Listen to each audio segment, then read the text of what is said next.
কলকাতা শহরকে প্লাস্টিক মুক্ত করতে কড়া পদক্ষেপ নেবে কলকাতা পুরসভা, জানালেন মেয়র ফিরহাদ হাকিম। এনসিসি ক্যাডাররা এবার সাধারণ নাগরিকদের সঙ্গে কাঁধে কাঁধ মিলিয়ে পরিবেশ রক্ষায় কাজ করবে। বিভিন্ন বাজার এলাকায় নজরে রাখবে এনসিসি ক্যাডাররা। প্রয়োজনে যে সমস্ত বিক্রেতা প্লাস্টিকের ব্যবহার করবে তা বাজেয়াপ্ত করে পুলিশের হাতে তুলে দেওয়া হবে।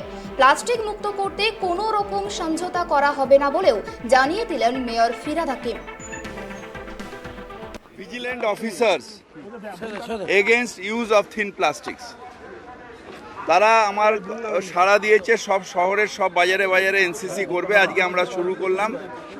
এনসিসির বাচ্চা ছেলে স্কুল কলেজের তারাই সচেতনতা যখন দেবে বাজারে বাজারে গিয়ে, এনসিসি ক্যাডার তারা যখন বাজারে বাজারে গিয়ে সচেতনতা দেবেন, তখন মানুষের আমাদের যে আহ্বান তাদের সাড়া দিতে বাধ্য হবেন।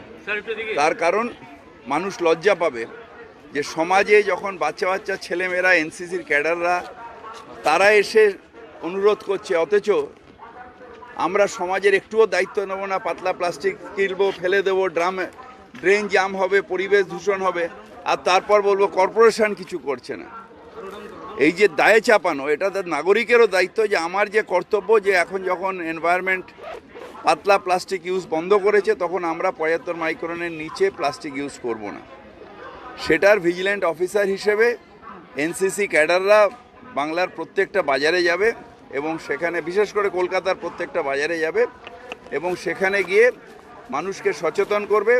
দরকার হলে পরবর্তী কালে ওই প্লাস্টিকগুলো বাজেয়াপ্ত করে পুলিশের হাতে দিয়ে দেবে।